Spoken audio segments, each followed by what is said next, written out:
On y va? C'est parti. C'est parti. Bon, merci d'être là. C'est la fin de la journée. On va essayer encore de capter votre attention pour finir en beauté cette journée. Alors merci d'être présent. On va parler aujourd'hui de la réserve dans le cadre de la thématique entreprise dans la cité. Alors la réserve, c'est un dispositif inclusif, on va le voir, à la fois au niveau entre l'État et l'entreprise et ses territoires, et aussi entre les entreprises et leurs salariés. C'est un dispositif fédérateur, donc qui incarne des valeurs d'engagement et d'action, un thème au cœur de la sociodynamique et des préoccupations managériales aussi. Pour en parler, merci au général François-Xavier Pobot, qui est secrétaire général adjoint de la Garde nationale, d'être présent. Donc la Garde nationale, il nous en dire un petit mot, institution créée en 2016, qui gère aujourd'hui 77, alors selon les chiffres, entre 76 000 et 77 000 réservistes des armées, de la gendarmerie et également la réserve civile de la police nationale. Sa mission, c'est d'assurer la politique partenariale avec les entreprises. C'est là on verra, c'est un sujet de développement important, et de créer cette porosité qu'on a évoquée dans les tables rondes précédentes entre le monde civil et le monde militaire. Améliorer aussi, il faut en parler quand même, des conditions et de l'attractivité du statut de réserviste. Il faut attirer l'attention. Et puis aussi, on verra un enjeu d'évangélisation autour du rôle de la réserve et des bénéfices qu'on peut en retirer. Est également avec nous Michael Butterbach. Merci Michael d'être là. Il vient de Toulouse, le DRH d'Airbus France. Je ne vais pas vous faire l'affront de vous présenter Airbus. Et en tout cas, Michael a signé la dernière convention entre justement Airbus et la Garde nationale. Donc a priori, c'est quelqu'un de convaincu, promoteur du système, mais peut-être aussi, on le verra, aussi lucide sur les avantages, les bénéfices ou peut-être un peu les petites problématiques qu'il peuvent y avoir autour de la mise en place d'un partenariat. Et puis enfin, merci Stéphane Gilles d'être là. Stéphane donc est président de Performance et Projets, entreprise d'une centaine de collaborateurs, qui est présent dans différentes entités en France et à l'étranger, et qui a le rôle d'être le correspondant de la Garde nationale en région Rhône-Alpes. Voilà, on verra, c'est un sujet aussi qui est important, qui est la réserve dans les territoires. C'est aussi, ça se passe pas uniquement qu'à Paris, c'est très très très développé également dans les territoires. Juste pour remettre un peu en perspective notre sujet, il y a la loi de programmation militaire qui a été votée le 7 juin dernier pour les années 2024-2030 et qui annonce en tout cas un certain nombre de dispositions, mais qui veut doubler le nombre de réservistes d'ici 2030. Donc c'est une trajectoire plutôt hyper ambitieuse qui répond à des impératifs stratégiques à laquelle à la fois les armées et les entreprises vont devoir se préparer en termes d'organisation. Et du coup, ce qu'on vous propose, c'est notre table ronde, on va essayer de suivre trois temps forts. Le premier qui sera plutôt bien replacé, c'est quoi les enjeux d'une réserve opérationnelle forte. Un deuxième temps, on verra l'entreprise citoyenne, c'est un sujet en vogue. On parle beaucoup de la RSE, de la responsabilité sociale effectivement des entreprises. On verra comment c'est une opportunité effectivement pour les entreprises de s'engager à travers la réserve et de témoigner de leur engagement social dans la cité. Et puis aussi peut-être une forme un peu d'innovation managériale, peut-être que Michael et Stéphane pourront nous en dire un petit peu plus là-dessus. Et puis peut-être pour terminer, on a vu une trajectoire ambitieuse, on verra c'est quoi les conditions de succès pour relever quand même cet énorme défi qui nous attend. Sans plus tarder, sans monopoliser la parole, je voudrais peut-être commencer, François-Xavier, si tu peux un peu nous dresser un peu le panorama et bien mettre surtout en visibilité les enjeux qu'il y a autour d'une réserve opérationnelle forte. Merci beaucoup de cette invitation pour lier donc ces sujets de l'entreprise et de la cité, donc sous l'angle de l'engagement des concitoyens à leur défense dans la réserve opérationnelle. Alors pour moi, c'est une deuxième occasion de venir suivre les apports de la sociodynamique, et je remercie beaucoup pour cette invitation, et ces réflexions managériales. C'est l'affaire de tous, et toutes les bonnes pratiques sont à partager. Alors, je vais commencer par une petite citation de Clémenceau. Donc on est quand même ici dans un lieu de savoir, et Clémenceau avait dit une chose instructive, il avait dit « La guerre est une chose trop grave pour la confier aux militaires ». Alors ça tombe bien, je me trouve dans un public civil, et étant moi-même autrefois un civil, et je vais redevenir civil. Mais il faut savoir que la défense est avant tout globale, et que la défense civile plus la défense militaire égale la défense de notre pays. Et donc c'est bien dans cette approche que je voudrais vous parler, dans quelque chose qui va peut-être plus nous concerner ces prochains temps, parce qu'il y a une civilisation des conflits ou des problèmes qui peuvent nous toucher, comme dans les dernières tables rondes, on a pu voir tout à l'heure. Donc aujourd'hui, on a affaire à ces conflits hybrides qui sont, on l'a pu voir en Ukraine, en Arménie, en Israël, en Palestine. Et donc aujourd'hui, on doit se poser la question de la place de chacun dans cette défense. Et on a besoin de mieux se faire comprendre et connaître. Donc je souhaite vous montrer les atouts des réservistes opérationnels. Et pour ça, je reprendrai un propos d'un chef d'état-major des armées américains qui disait « Les réservistes ou même les militaires, ça donne un degré de maturité incroyable parce que très vite, ils sont confrontés à des prises de décision en décentralisé très fortes et vous avez des mécanismes pour le faire. » On a parlé de la RSE, donc il y a des atouts communs et il était quand même hors de question de ne pas partager donc, ces atouts ensemble avec chacun. Donc, la réserve opérationnelle, c'est un peu un mot valise.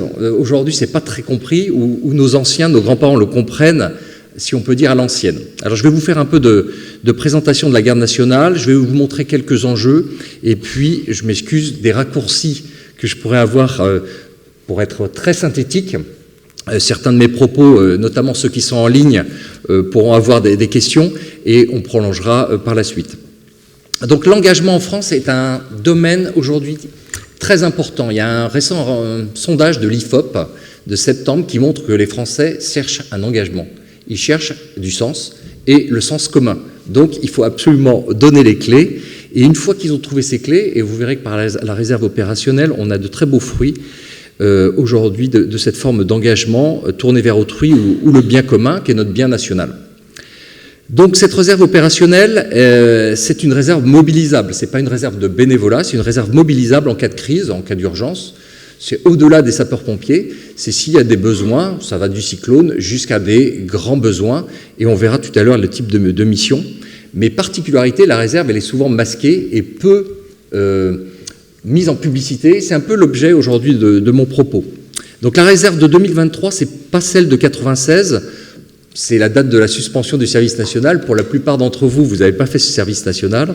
Donc aujourd'hui, et autrefois, c'était une obligation d'être appelable ou mobilisable. Ce n'est plus le cas aujourd'hui. Cette réserve opérationnelle, c'est une réserve de volontariat entre 17 et 72 ans.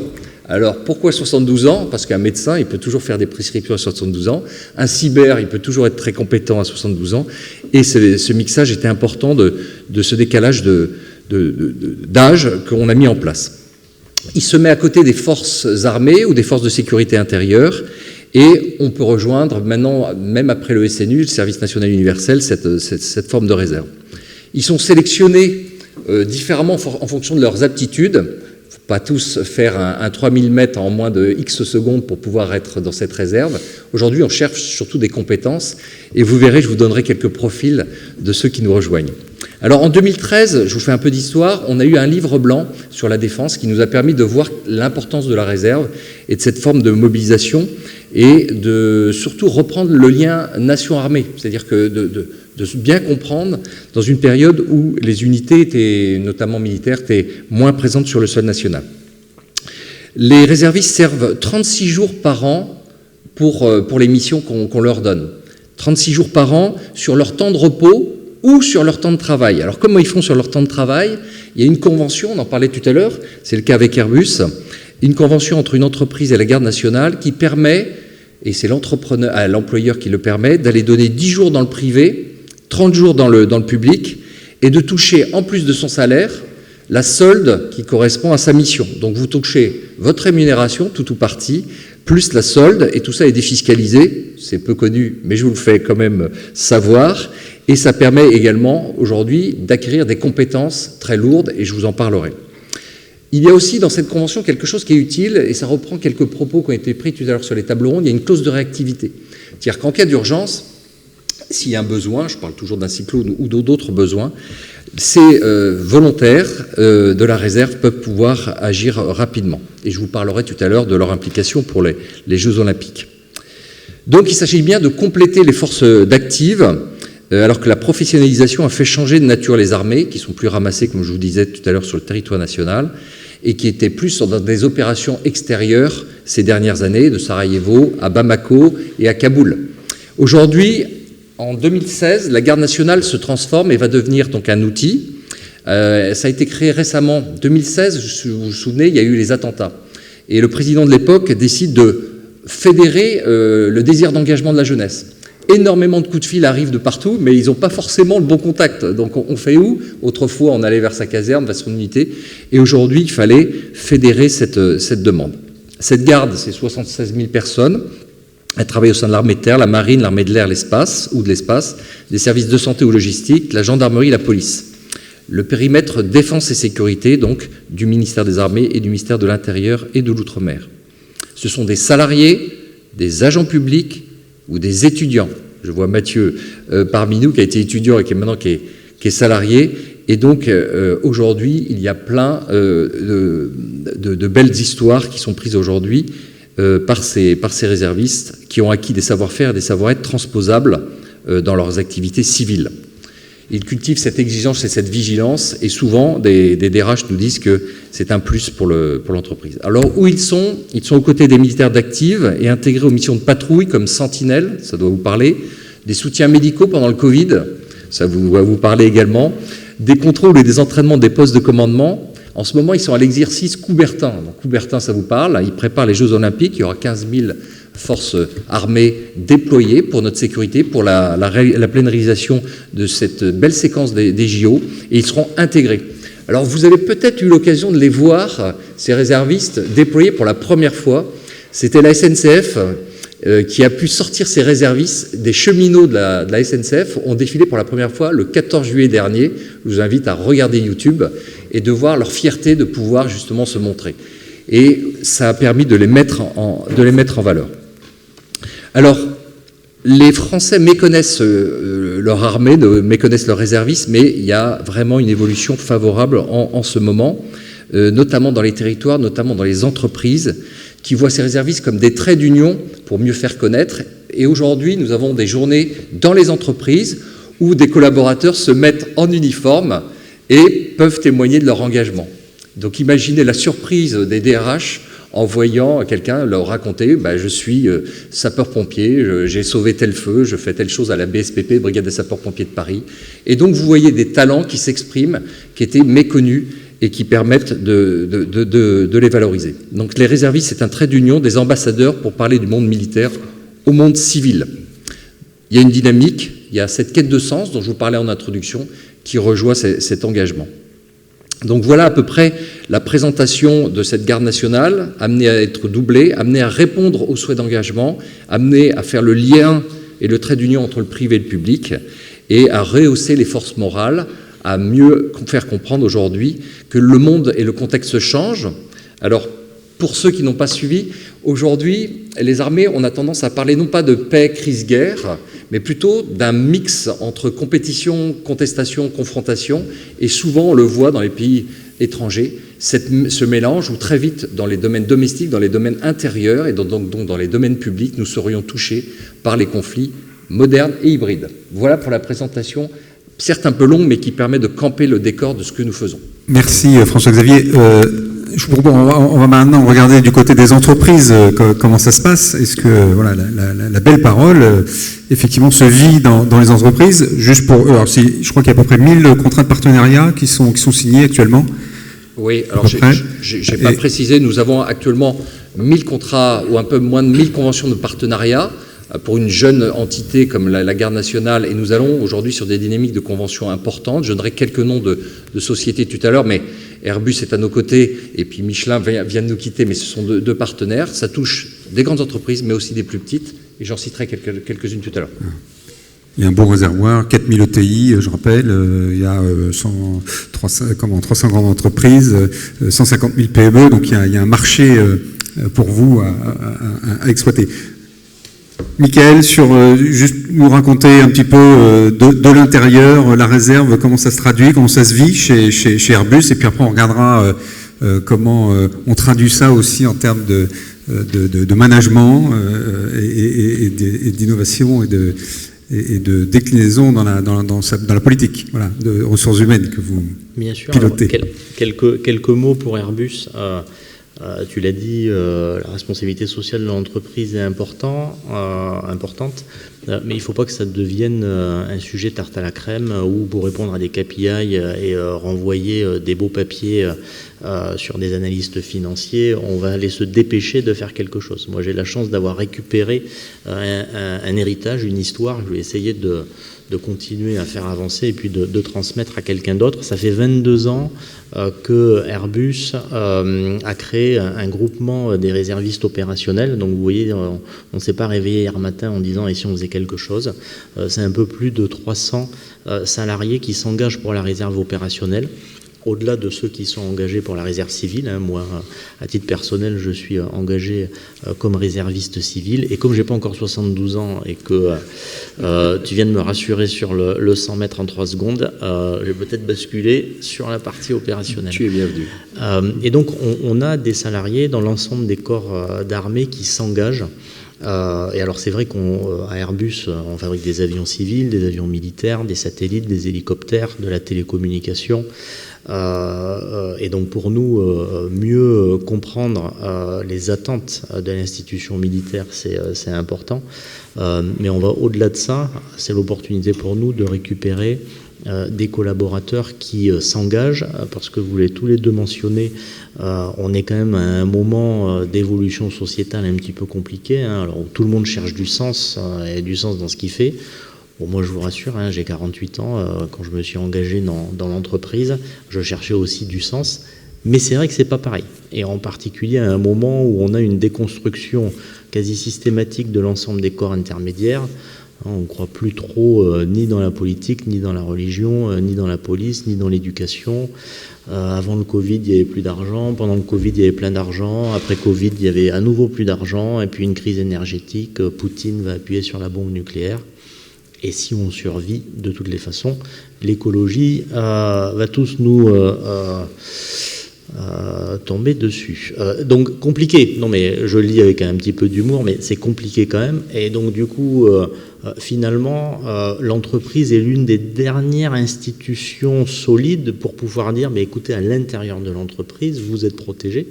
Et donc ce qu'on essaye de faire, au-delà de notre participation forte, et on y reviendra sur l'accompagnement des réservistes opérationnels, c'est d'accompagner les salariés d'Airbus sur leur engagement personnel dans tous les aspects de la diversité, pour que à l'intérieur d'Airbus, ils retrouvent ce sens et ils retrouvent cette unité collective qui est si importante.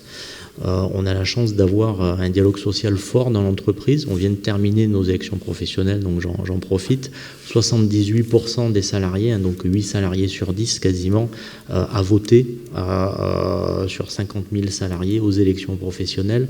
Donc c'est dire que faire partie de cette entreprise, ça a du sens.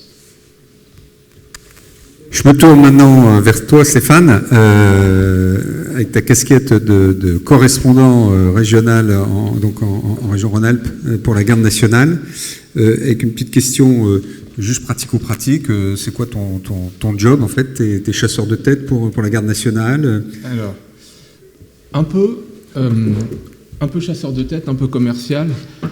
Ma mission en fait, c'est de voir des chefs d'entreprise et de proposer des conventions, donc des conventions qu'ils signeront avec la garde nationale, qui donneront un certain nombre d'avantages aux réservistes qu'ils emploient.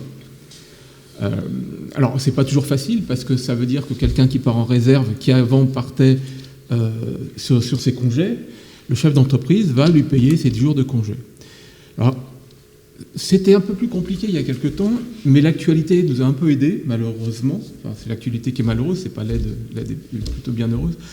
Avec la guerre en Ukraine, avec les cyberattaques, avec tout ce qui est lié à l'intelligence économique, les chefs d'entreprise s'aperçoivent qu'ils sont de plus en plus menacés et que leur entreprise n'est pas un vase clos de spécialistes de sujets avec des fournisseurs et des clients, Et lorsque je leur parle de la garde nationale, ils trouvent un sens. Alors, historiquement, on trouvait plus facilement des gens attentifs, c'était plutôt ceux qui avaient fait leur service militaire. Maintenant, il y a des start-up, il y a des sociétés très innovantes qui sont intéressées. Alors, ils sont intéressés directement parce que ils ont ce sens de la réalité. Puis en même temps, ils ont dans leurs équipes des réservistes. Et le réserviste dit, il va voir son DRH ou son patron et dit, moi, je suis réserviste, j'aimerais bien que ça soit reconnu dans ma société, à partir un petit peu en catimini dans ma réserve. Donc, il y a de plus en plus une sensibilisation à la garde nationale. Elle est croissante, je dirais, sur toutes les entreprises que je vois, il y a à peu près 10 qui sont déjà convaincus. Il y en a peut-être 40 que j'arriverai à convaincre, 40%, enfin 10%, 40%, puis le reste, c'est un petit peu plus compliqué, parce qu'en tant que chef d'entreprise, on a la tête rivée sur son cache. Effectivement, il y a un petit effort à faire, donc il faut avancer sur ces sujets-là et on y travaille. Quand on a préparé la conférence, François-Xavier, je me tourne vers toi, tu nous disais l'entreprise, c'est le premier écosystème de la résilience. Tu peux peut-être nous expliquer un petit peu pourquoi. Sans base arrière, il n'y a pas d'avant. C'est assez facile. Le soutien se fait aussi par l'arrière. Je parlais tout à l'heure des forces morales, de l'importance d'avoir justement ce socle. Il est évident qu'aujourd'hui, l'entreprise et le fonctionnement de l'entreprise et le bien-être en entreprise, c'est très important. Et donc aujourd'hui, un certain nombre d'entreprises qui vont venir faire cette convention nous témoignaient qu'aujourd'hui, c'est leur forme d'engagement vis-à-vis du pays. Je vois les témoignages du groupe Nedey, je vois un certain nombre d'autres témoignages de petites sociétés qui veulent aussi contribuer, qui veulent faire cet effort dans cet écosystème. Là, on était à Belfort-Montbéliard, mais il y a d'autres endroits où on a pu se déplacer. On a parlé de Lyon, on a parlé de Marseille. Et je vois chez les ETI, chez les PME, chez les chefs d'entreprise, nous sommes le premier maillon. Alors, je prenais à cet exemple-là que le réserviste le plus important en Ukraine, c'est le boulanger. C'est la personne qui va finalement assurer la continuité, c'est celui qui va être au contact, c'est celui qui va faire le lien, c'est celui qui sera sur son carrefour.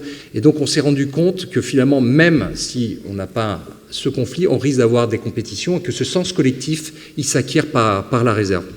Alors je voudrais donner quelques exemples pour que ça soit très concret. D'abord, on va aller vers un chiffre de 180 000 au niveau de la réserve. On est 30 millions d'actifs.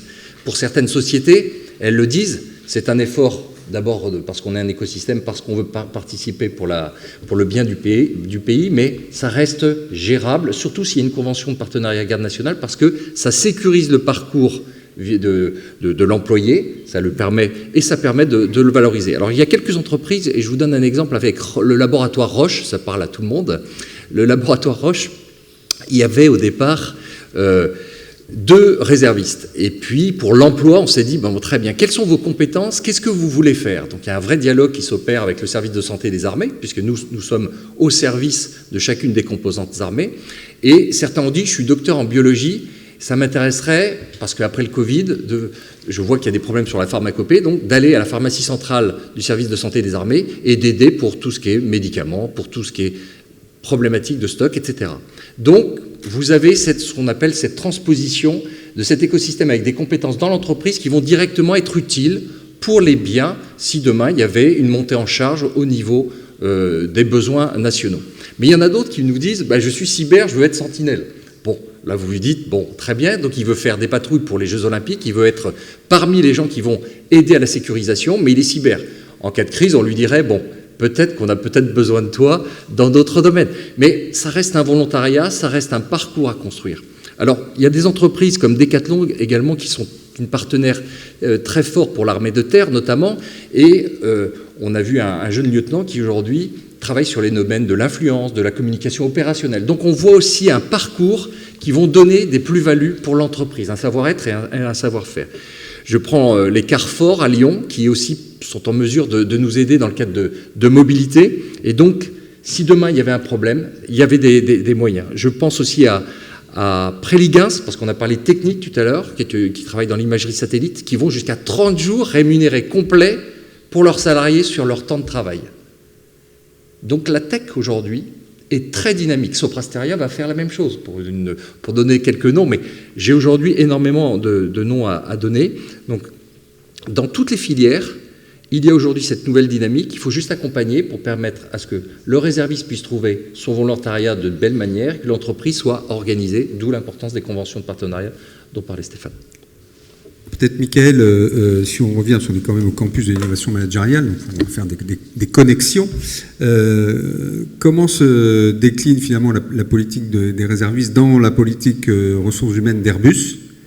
Est-ce que vous pouvez nous éclairer un petit peu on va avoir des connexions dans beaucoup de domaines, alors avec l'ensemble des corps de l'armée, avec la police et aussi avec les sapeurs-pompiers.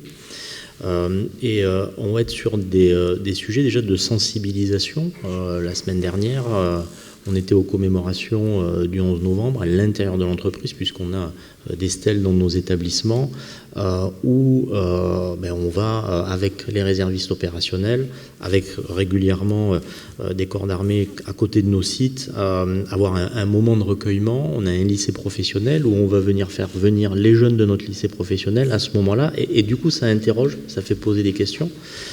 Et là, ça nous permet de pouvoir communiquer sur le fait qu'à l'intérieur de l'entreprise, un salarié a la possibilité de bénéficier de cette convention de partenariat qu'on a avec l'armée et qui va jusqu'à 20 jours. On n'est pas à 30 jours en général, mais on est au double de ce que prévoit la loi. Parce qu'on s'est rendu compte que certains réservistes opérationnels, en fait, ne souhaitaient pas que leur management soit au courant de leur engagement personnel, par crainte d'avoir un impact sur son évolution de carrière, ou n'avaient pas envie de partager pour être jugés. Et donc nous, l'important pour nous, c'est de dire à nos managers que c'est quelque chose que l'on encourage. Après, on va avoir bien sûr des échanges réguliers avec les services de mobilité de l'armée pour pouvoir offrir des opportunités de carrière à des militaires en reconversion. On travaille avec la Marine nationale où on partage régulièrement les offres de la Marine nationale à l'ensemble de nos apprentis. Donc on a des périodes dans l'année où, en collaboration avec la Marine nationale, on va présenter les métiers de la Marine nationale pour les apprentis qui auront envie finalement de continuer leur parcours dans ce domaine. On a aussi un engagement auprès des blessés de guerre où on les accueille pour faire des stages de réinsertion chez nous, et on a de beaux exemples de conversion ensuite vers des postes permanents. Donc ce qu'on va essayer d'infuser dans l'ensemble des étapes de notre processus RH, que ça soit sur la mobilité, le recrutement, les jeunes, la culture, les moments importants dans l'entreprise, on va pouvoir avoir cette vie sociale. Vous parliez, mon général, de journée nationale du réserviste. Le 11 novembre, on avait donc des réservistes en uniforme à la cantine qui expliquaient à leurs collègues pourquoi est-ce qu'ils s'engageaient. Et je reprendrai peut-être quelques exemples un peu plus tard dans l'échange. Mais on va avoir cette communication ouverte à l'intérieur de l'entreprise sur l'importance pour nous de laisser à nos collaborateurs cette chance de pouvoir s'engager. Si on regarde maintenant, est-ce que vous pensez que la présence de réservistes dans vos entreprises, ou même dans les petites entreprises, Stéphane, que vous pouvez aussi côtoyer en région, est-ce qu'on ressent des retombées ou une influence, est-ce que ça vient influencer la culture finalement de l'entreprise? Et sur le registre de la performance également, est-ce qu'il y a des signaux qui se ressentent sur la performance de l'entreprise finalement? Est-ce que la présence de réservistes augmente la performance ou vient servir en tout cas la performance de l'entreprise? Alors je dirais que de façon générale, quelqu'un qui est réserviste, c'est quelqu'un qui a l'habitude de prendre des engagements, qui a l'habitude de gérer des situations de crise. C'est quelqu'un de fiable. Et pour donner des exemples, moi je prends les exemples de mon entreprise, puisque je suis aussi, ma société aussi partenaire de la Défense nationale. Et on travaille dans la cyber. Quand on a des crises cyber, quand on a des systèmes informatiques qui ne fonctionnent plus, c'est un peu la panique. Il faut communiquer avec les clients, il faut communiquer avec les utilisateurs, il faut communiquer avec les fournisseurs. On a la chance d'avoir un réserviste qui est réserviste dans la marine, qui fait de la cyber. Et il a cette capacité, je dirais, à fédérer, à rassurer et à avancer. Et ça, il l'a appris à l'armée, parce qu'à l'armée, il y a des méthodes de travail sur lesquelles je ne m'étendrai pas, mais il y a des façons de travailler. Quand on mène un exercice, tout est bien cadré, et ça, il l'utilise. Et ça, dans le civil, les autres cyber-ingénieurs que j'ai ne savent pas faire. Il y a aussi une deuxième capacité qu'ont les réservistes, c'est qu'ils ont la capacité à faire du reporting. Et quand on veut une entreprise, c'est toujours compliqué d'avoir des reportings. Les reportings, pour beaucoup, c'est une sorte de flicage. Le réserviste, lui, il fait son reporting. Du coup, quand on veut prendre des décisions, c'est beaucoup plus facile. Je peux vous donner un exemple. J'ai un commercial qui est réserviste. Et quand on fait une affaire, soit on la gagne, soit on la perd. Alors, généralement, on la gagne, on la perd. Et on se serre la main, on dit c'est bien. Le réserviste, dans tous les cas, il va vouloir faire un rétex, comme à l'armée. Et donc, il va dire on a gagné pour ça, ou on a perdu pour ça. Et du coup, ça fait avancer. Et ce que je vois, moi, dans mon entreprise, je le vois dans d'autres entreprises qui ont des conventions. C'est des gens qui sont, effectivement, qui ont le sens du devoir, qui appliquent à l'entreprise. On peut leur faire confiance. C'est principalement ça. On va dire c'est des gens honnêtes et droits. Si je devais prendre un seul mot. Des choses visibles aussi chez Airbus sur l'influence ou les connexions aussi avec les valeurs d'Airbus, mais sur l'influence de la culture et puis dans la performance au quotidien des collaborateurs réservistes. Oui, alors, ce qu'on apprécie beaucoup, c'est les valeurs des réservistes et ces valeurs qu'ils vont chercher à l'intérieur du corps de l'armée et qu'ils vont pouvoir rapporter à l'intérieur de l'entreprise sur la cohésion des équipes, sur le travail pour le bien commun, sur l'engagement à titre personnel. Mais ce que je retiens aussi, et notamment dans les échanges avec les institutions militaires, c'est ce que va apporter aussi le salarié réserviste opérationnel sur une vision parfois plus pragmatique sur certains sujets qui va être utile pour le corps militaire et aussi une vision qui va être plus transverse sur d'autres sujets et qui va être aussi apportée au corps militaire. Et peut-être un exemple où finalement les deux se rejoignent, une collaboratrice d'Airbus qui est capitaine dans un corps militaire parachutiste de logistique et qui a proposé à son manager de faire un team booster.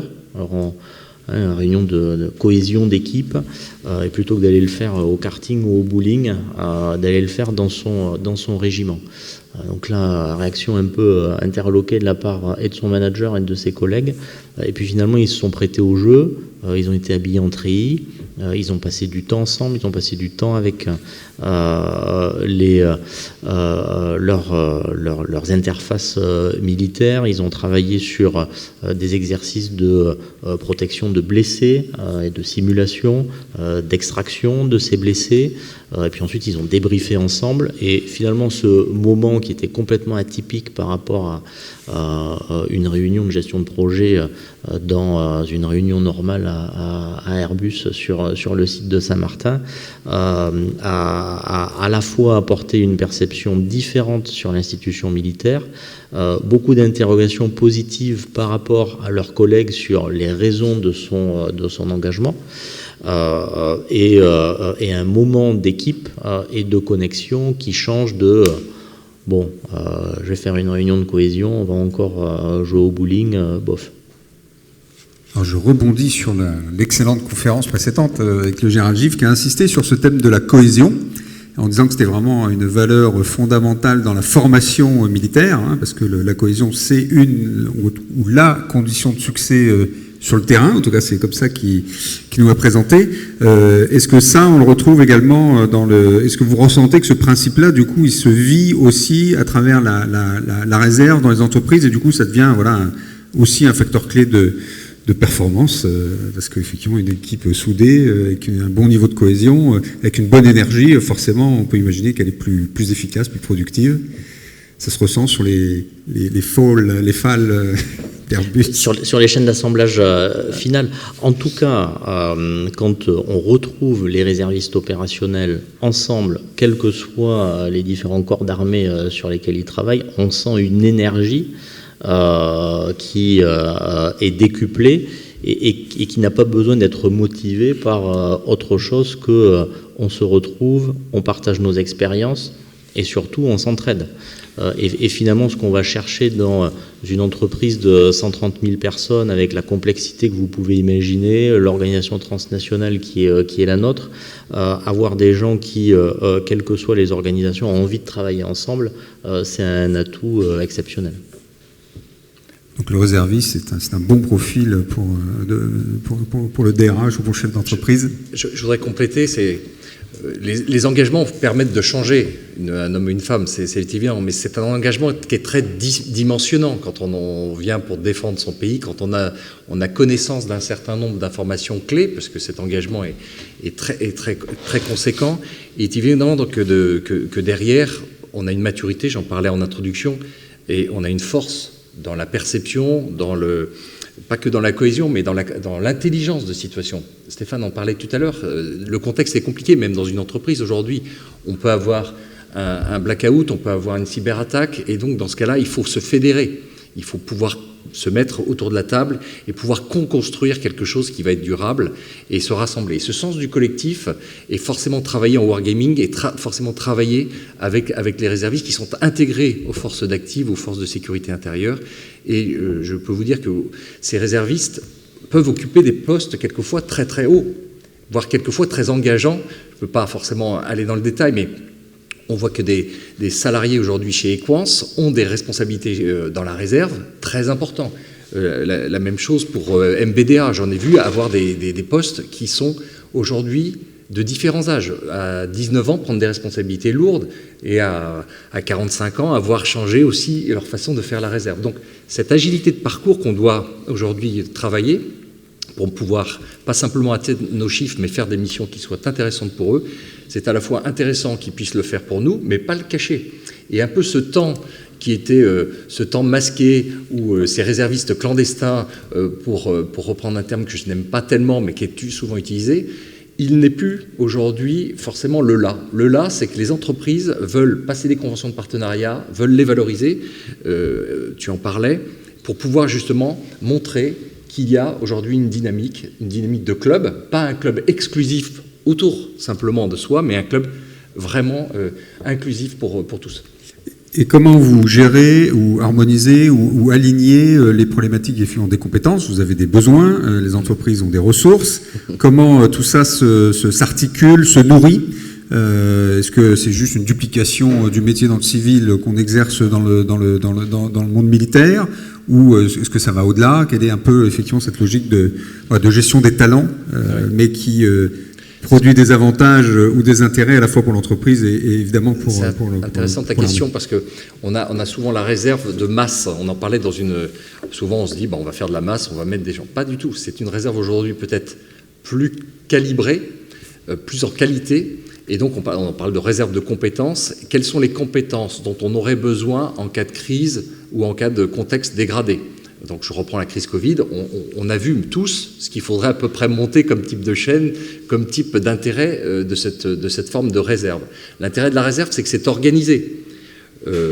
C'est que quand on est engagé, on sait quel camion rejoindre, quelle chaîne logistique prendre. On a finalement déjà, pendant ces 10 jours ou ces 18 jours ou ces 20 jours qu'on peut donner, déjà des liens avec une équipe, des formations, parce qu'on donne les formations en fonction de la mission.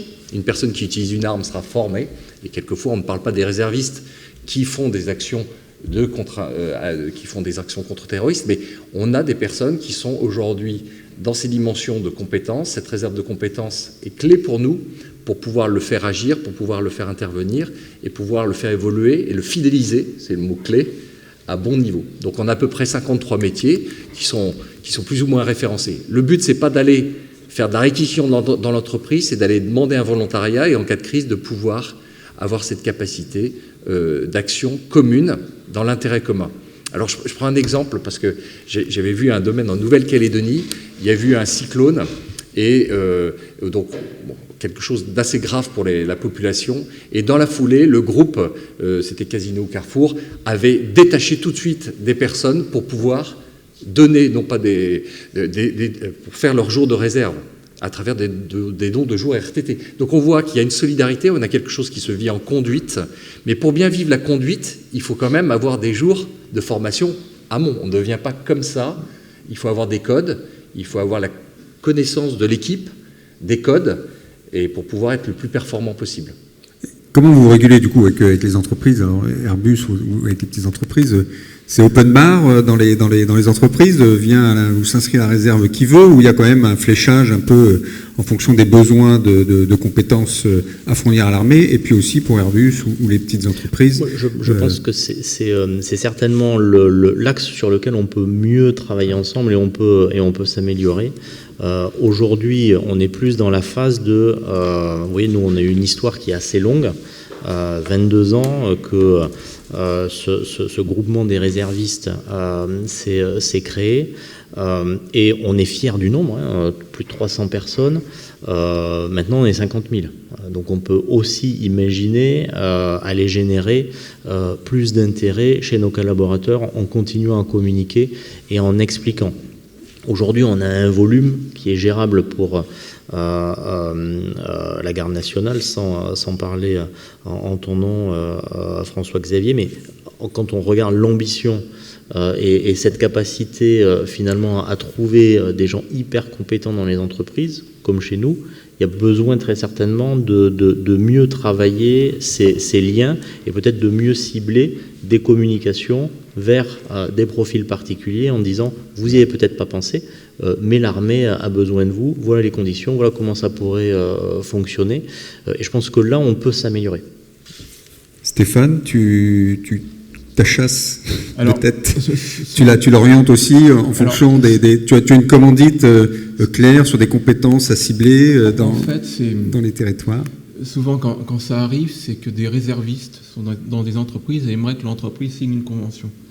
Donc je vais voir le chef d'entreprise, je lui propose une convention, je le convainc de prendre une convention, aider du réserviste, parce que le réserviste aussi a besoin d'être reconnu, et souvent si le réserviste, c'est qu'il a quand même, c'est quelqu'un d'une certaine valeur pour l'entreprise, et le patron n'a pas envie qu'il s'en aille. Donc on signe la convention, donc ça fait de la communication, et puis ses collègues disent « Ah, t'es réserviste, qu'est-ce que tu fais ?» etc. Et donc c'est le réserviste qui va être le premier vendeur de la réserve, et il va amener en fait ses collègues à aller soit vers l'armée de terre, l'armée de l'air, etc., etc. Donc ça c'est la première étape. Et puis après, dans les formations, il y a beaucoup d'écoles aussi qui souhaitent signer des conventions. Donc sur Lyon, on a par exemple le M Lyon qui est très engagé dans la réserve. On a des grandes écoles, on a des écoles plus spécialisées dans l'informatique, dans la logistique, qui aimeraient aussi signer ces conventions. Parce que pour ces écoles, c'est un plus d'être partenaire de la défense nationale. Et puis c'est aussi un plus d'avoir des réservistes. Et souvent, le fait d'être réserviste, ça permet d'obtenir des unités de valeur. Parce que l'école va considérer que la réserve, c'est comme une formation. Donc, je dirais, ces besoins, ça vient plutôt par le réserviste qui est dans un régiment, qui dit, voilà, il y a d'autres besoins dans mon régiment. Et c'est comme ça que c'est. Je crois qu'il nous reste encore un petit peu de temps. On voulait avoir un petit temps d'échange aussi avec vous. On va parler un peu de l'avenir. C'est vrai que moi, quand je me suis intéressé au sujet... Alors moi, je ne suis pas réserviste, donc je suis un homme à convaincre. Ça va venir. Non, mais quand j'ai regardé effectivement cet objectif de doubler les réservistes, je me dis, waouh, la pente est raide quand même. C'est comme si je me dis, demain, on demande à Airbus de doubler sa production. On peut imaginer les... Ça va venir aussi, ça va venir. On y travaille. J'ai envie de dire, les ingrédients, on sent qu'ils sont là. Les ingrédients de la réussite sont là. On a une trajectoire, on a des objectifs clairs, des enjeux effectivement clairs et qui sont plus que clairs même aujourd'hui, quand on regarde le contexte dans lequel on est. Les ingrédients sociodynamiques aussi, on y regarde. Il y a une réelle opportunité pour les organisations privées ou publiques de s'investir, de s'engager, de donner du sens à leurs valeurs, de se positionner et de montrer leur engagement sociétal de manière très concrète. Pour le corps social également, il a aussi une possibilité de réaliser son bonheur quelque part, hein, si on regarde les ingrédients sociodynamiques. Mais voilà, la pente, franchement, comment est-ce qu'on la monte, quoi. Est-ce qu'on est confort, est-ce qu'on est serein, confiant Je crois qu'il y a un mot qui est clé, c'est il faut être prêt. Quand il y a un feu, on se pose plus la question de savoir ce qu'on va faire. Il faut se préparer.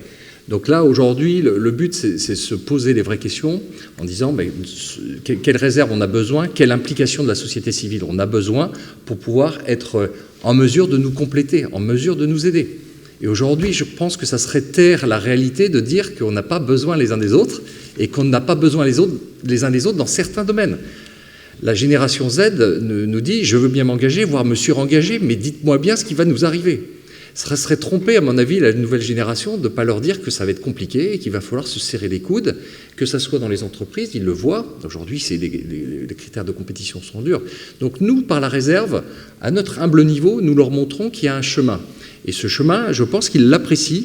Et la pente est raide, mais l'incarnation et les ambassadeurs que nous sommes en train de vouloir mieux montrer, parce que c'est aussi un défaut peut-être des armées de ne pas dire trop ce qu'on fait et ce qu'on est. Et donc cette chance de pouvoir témoigner devant vous, c'est de dire allez au contact.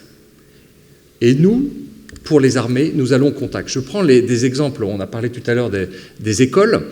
De plus en plus d'écoles font pas des bootcamps forcément, mais des visites en régiment. Je vois l'IRCOM Lyon qui vient d'aller au 7e régiment du matériel à Lyon, je vois le 503e régiment du train qui vient d'être visité par l'IMT Mines d'Alès. Enfin, ça ne se passe pas il y a quelques jours. Donc je vois qu'aujourd'hui, cette meilleure connaissance va permettre d'abord de savoir qui on est et ce qu'on fait. Il ne faut pas tromper, il faut dire ce qu'on est. Et si cette réserve est une voie de construction pour la personne et une voie de construction également pour l'entreprise, pour cette compétence territoriale, cette résilience territoriale, parce que c'est le maître mot, c'est créer aussi de cette résilience territoriale, elle va se faire. Donc les chiffres de doublement, c'est une chose, mais c'est surtout les missions qu'on va donner à nos réservistes qui vont être la clé. Est-ce que tu es dans quelque chose qui te construit, qui te nourrit et qui participe au bien collectif? Et si c'est le cas, je pense que la pente se fera, et surtout, il faudra qu'elle se passe avant que le contexte puisse nous dire qu'on n'est pas prêt, pour reboucler par rapport à mon introduction. Et peut-être deux mots, je pense qu'on est dans un moment sociétal où on a besoin de revenir à un certain nombre de basiques, des fondamentaux, à revenir à du collectif, du vivre ensemble. Bon, c'est bien d'avoir chacun ses réseaux sociaux qui nous amènent que des gens qui nous ressemblent, mais je pense qu'on a besoin de ça. Et moi, ce que je sens, c'est une communication qui prend. Dans mon rôle de réserviste civil, on essaye de travailler avec la DMD 31 pour pouvoir fédérer un peu les entreprises et surtout expliquer finalement ce que tu fais. Et récemment, on a organisé un événement sur le site d'Airbus à Toulouse. On avait une trentaine d'entreprises où finalement on n'a forcé personne et il y a eu cette espèce d'énergie collective qui dit bah oui, ça fait du sens. C'est vrai que parfois on associe le mot armée avec un certain nombre de points d'interrogation et de repoussoirs, mais finalement quand on ouvre la porte et qu'on s'y intéresse, je pense que la simplicité de la façon de travailler ensemble, de créer de l'engagement collectif, et puis de donner du sens, fonctionne. Alors si je peux partager avec vous, quand je suis allé à mes 3 jours pour passer ma visite médicale, j'y suis allé en étant persuadé que j'allais être exempté comme tous mes collègues. Et on m'a dit c'est bon. Oh là là. Donc c'était en 98, là où il y avait vraiment la fin du service national. J'ai dit bon, c'est bon comment? On m'a dit c'est bon, vous allez faire votre service, monsieur Butterbach. Donc je dis ok, mais est-ce que je peux le faire sur Toulouse? Et j'avais pas compris qu'à Toulouse il y avait plus que des parachutistes. Et donc là, je reçois l'affectation et je vois parachutiste. Et je me dis, deuxième fois, mon Dieu. 2 mois de classe en hiver 98, vous pouvez aller vérifier, il faisait très très froid. Dehors, Ça a été extraordinaire.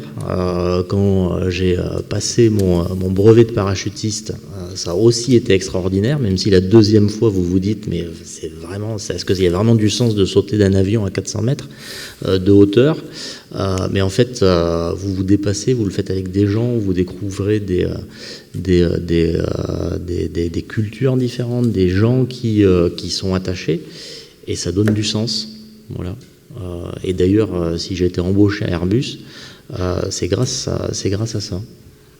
Donc, je pense qu'il y a de l'espoir pour réussir à convaincre plus d'entreprises de participer, plus de salariés de s'engager.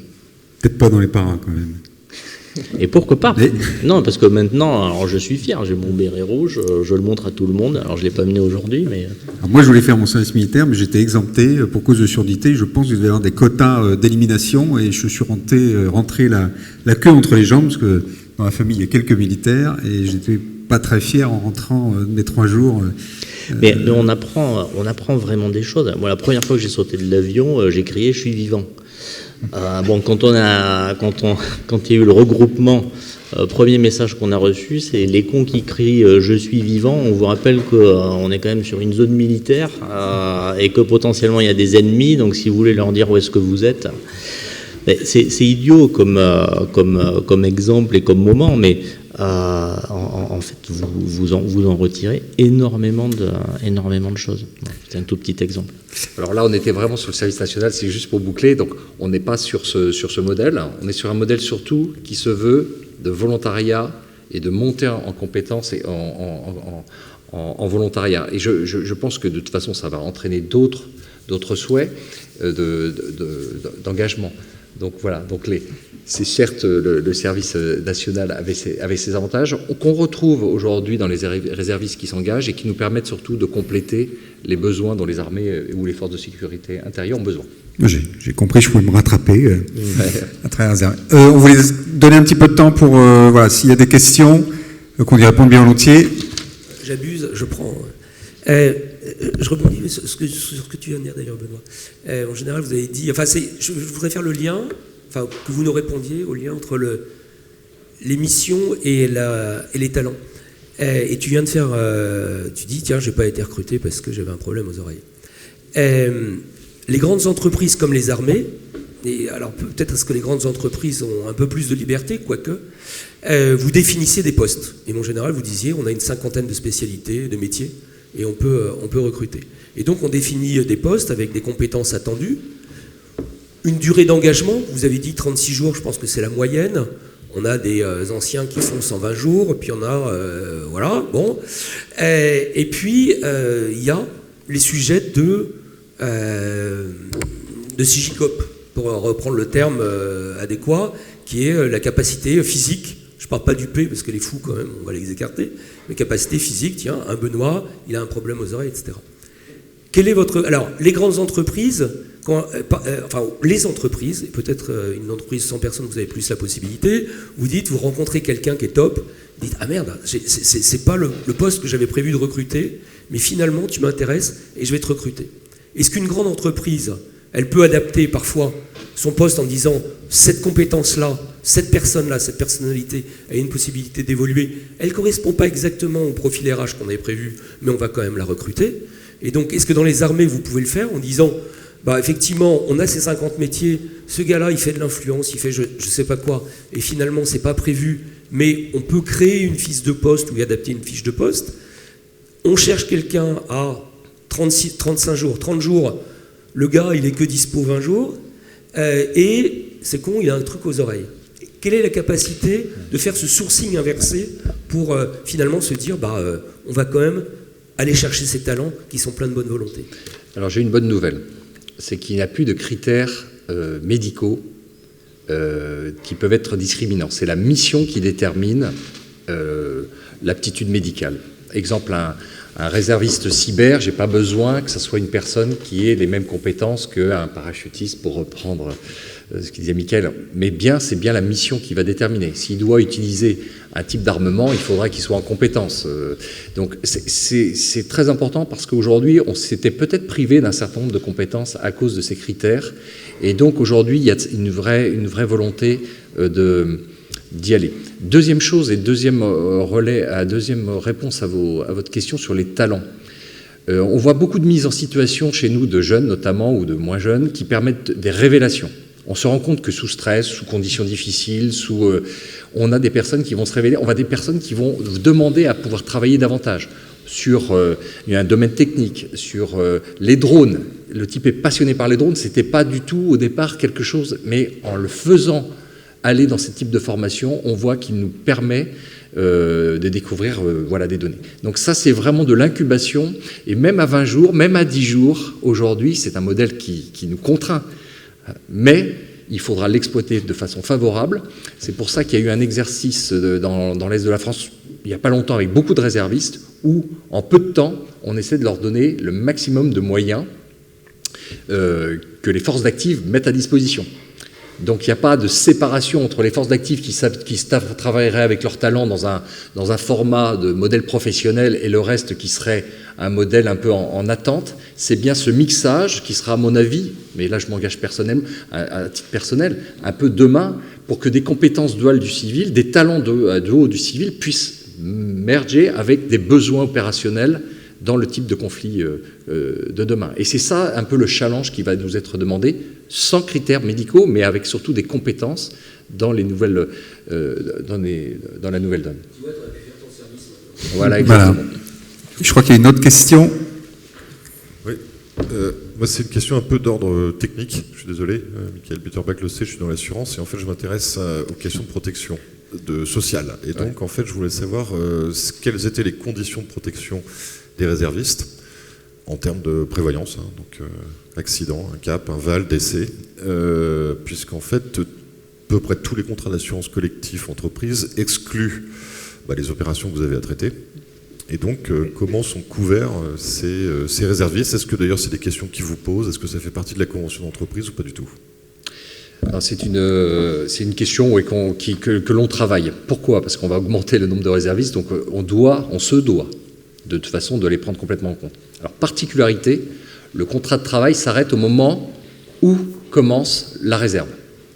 Donc, la convention de partenariat de garde nationale sécurise le DRH ou l'entreprise, parce qu'à ce moment-là, l'État lui-même est responsable, puisqu'il y a un actif ou un réserviste, il fait la même mission, donc il a les mêmes couvertures. Et l'État est chargé à 100% de s'en occuper. Par contre, il peut avoir des préjudices au cours de sa réserve qui peut arriver. Et la protection sociale complémentaire, puisque c'est le domaine de votre question, est-ce qu'elle couvrira tous les risques? Nous sommes en train d'y travailler, parce que là, ça dépendra du type de mission qu'il fait.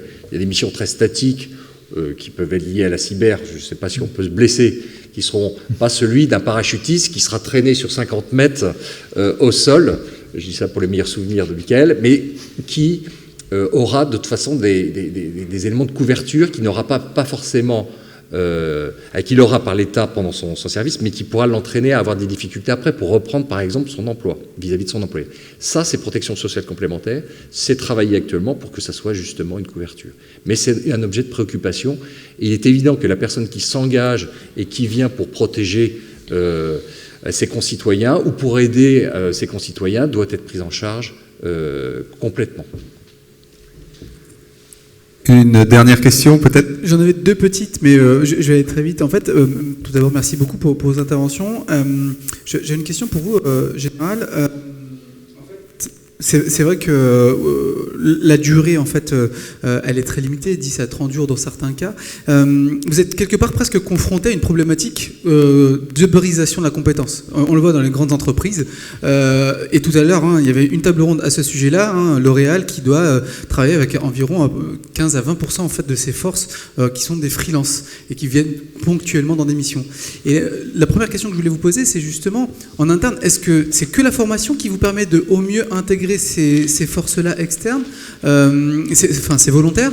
Y a-t-il en fait d'autres, je dirais, approche managériale en ce sens-là qui le favorise, parce que j'ai l'impression que c'est clé pour qu'ils puissent à n'importe quel moment venir prendre leur poste. Et la deuxième question, c'est un peu plus tourné vers l'avenir. Le ministère des Armées en fait se prépare pour demain. Il y a bien sûr l'armée de terre et aérospatiale.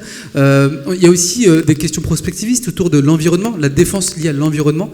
Comment est-ce que quelque part, enfin, on y voit là presque aujourd'hui un vecteur de sens. Vous l'évoquiez tout à l'heure, Michael, un vecteur de sens de manière globale autour de la défense nationale, mais l'environnement touche particulièrement les jeunes générations.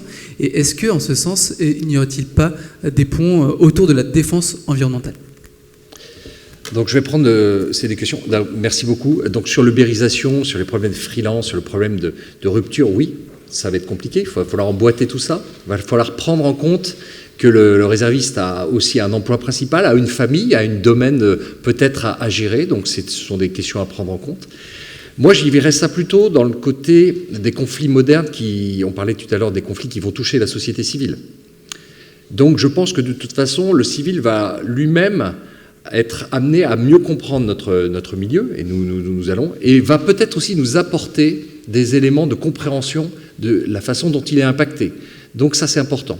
Donc ça, moi, j'y vois un bienfait. Maintenant, c'est séquencé, c'est peut-être ubérisé, pour reprendre ça, et on va devoir l'intégrer. Comment on rentre dans ce domaine? Quand c'est ponctuel, comme les Jeux Olympiques de Paris de 2024, ça rentre. Un mois avant, on prévoit, voire 2 mois avant, on prévoit le DRH de la société. Ça s'organise. Maintenant, quand c'est un cas d'urgence, on a ce qu'on appelle dans les conventions la clause de réactivité. Il y a le feu, on va l'éteindre. Mais maintenant, quand c'est peut-être un besoin plus long et pour lesquels c'est plus structurant, comment on va mettre en place ce système? On y travaille. Bon, ce n'est pas l'objet de ces tableaux, mais ça va être un objet pour pouvoir voir comment certaines sociétés qui ont des compétences pourraient s'impliquer parce qu'elles y ont intérêt, mais aussi parce qu'il y a des compétences clés. Et dans ce cas-là, a intérêt à lâcher ou à permettre ces passerelles. Voilà. Donc là, ça, c'est pour la partie un peu de découpage et d'organisation entre l'employeur et le réserviste. Pour la deuxième question, c'était le critère environnemental. Alors, en discutant avec les étudiants ou autres, c'est un critère d'importance pour eux. Comment vous prenez ça en compte? Alors, pour le RSE, nous sommes aujourd'hui un des critères, un des 631, si je ne me trompe pas, critères RSE. L'engagement dans la réserve fait partie du rapport annuel, donc des performances extra-financières d'une entreprise. Pour l'instant, les entreprises cotées, demain peut-être pour plus, mais aujourd'hui, une entreprise va mettre dans ses critères RSE, si elle veut valoriser ce partenariat de la défense, ce qui est fait pour les réservistes. Ce qui est un vrai engagement sociétal, je fais du bien autour de moi et je m'engage pour sa sécurité, etc. L'environnement aujourd'hui et crise climatique vont sûrement se multiplier, on voit les rapports du GIEC, on voit tout ça, donc c'est une préoccupation des armées, c'est une préoccupation de la société. On ne peut pas faire fi aujourd'hui de ce qui se passe parce qu'on sera peut-être les premiers à réparer des digues, à évacuer des personnes, à permettre à des couloirs migratoires ou autres. Donc c'est quelque chose qui touche plutôt dans la précaution et l'intervention, parce qu'on ne peut pas faire grand-chose sur la crise climatique. Donc c'est quelque chose qui est important et qui est pris en compte aujourd'hui. Mais l'environnement en lui-même, la première condition de durabilité, c'est sa sécurité, c'est de permettre de vivre en liberté dans notre pays. Et donc la défense fait partie de notre premier critère RSE. Donc ce n'est pas un scoop, vous le savez tous. Donc si aujourd'hui on est en critère RSE sur les 600, c'est parce que l'engagement sociétal fait aussi et rejoint ce domaine. Voilà, donc voilà le lien que je fais entre vos deux questions. Ubérisation, oui, on va avoir de toute façon à s'adapter. Oui, on va récupérer des pépites et peut-être des compétences et peut-être des nouvelles idées dans le cadre des conflits modernes. Deuxième chose, sur la partie environnementale, je pense que de toute façon, on va devoir agir tous et c'est la défense globale dont je parlais tout à l'heure. Merci, je crois qu'on est obligé de tenir le timing, parce qu'il y a Étienne Klein qui a enchaîné à 17h15. Est-ce que Stéphane, je sais que tu vas vite prendre un train, est-ce que tu as un petit mot éventuellement pour conclure, oui, avant de nous quitter? Rapidement, c'est vrai que l'armée fait beaucoup d'efforts pour faire connaître la réserve. Si je prends le cas de la région Rhône-Alpes, par exemple, il y a une manifestation où l'armée présentait comment est-ce qu'elle passait des marchés. Elle a invité via la CCI toutes les entreprises de la région, donc ça a permis aux chefs d'entreprise de mieux apprécier l'armée. L'armée va aussi dans les écoles pour recruter des étudiants qui deviendront des salariés. Donc oui, effectivement, il y a un gros travail de l'armée pour aller vers la réserve, et la réserve, c'est quand même quelque chose de très enrichissant pour les entreprises. Merci Stéphane d'être venu, je sais que tu dois prendre un train. Michael, un mot éventuellement pour conclure nos échanges. Alors pour reprendre une partie de ce que j'ai pu dire, pour moi, de manière très basique, pour un DRH, ce que vous gagnerez de manière immédiate, c'est un salarié qui est plus engagé, un salarié qui va se former aussi à d'autres milieux, d'autres environnements, d'autres façons de travailler, et qui va revenir avec une motivation décuplée quand il reviendra à l'intérieur de l'entreprise. C'est aussi la possibilité, d'une manière plus large, d'avoir des moments importants toute l'année et sur différents aspects des ressources humaines pour pouvoir créer un sens différent. Et puis finalement, pour partager avec vous, au-delà de mes expériences d'appeler du contingent, quand on va avec des collègues réservistes opérationnels raviver la flamme du soldat inconnu sous l'Arc de Triomphe, je peux vous dire que quand ils re-rentrent à l'intérieur de l'entreprise et qu'ils en parlent avec leurs collègues, avec leurs managers, il y a une fierté qui est juste phénoménale. Et donc ça vaut toutes les politiques salariales du monde. Merci. Moi, Et un petit mot, François-Xavier. Alors, je ne l'avais pas prévu, mais je pense que la réserviste, c'est un peu un supplément d'âme. Donc, je reprends ce que tu disais, et puis de façon plus personnelle. C'est un réserviste qui m'a fait découvrir l'armée. Je suis de famille qui n'est pas du tout militaire, et je pense que ce sont les meilleurs traits d'union, les meilleurs ambassadeurs. Donc, j'espère que vous viendrez rejoindre cette réserve, ou au moins approcher les unités qui déploient les réserves de la Garde nationale. Merci à tous, merci de votre présence. Voilà.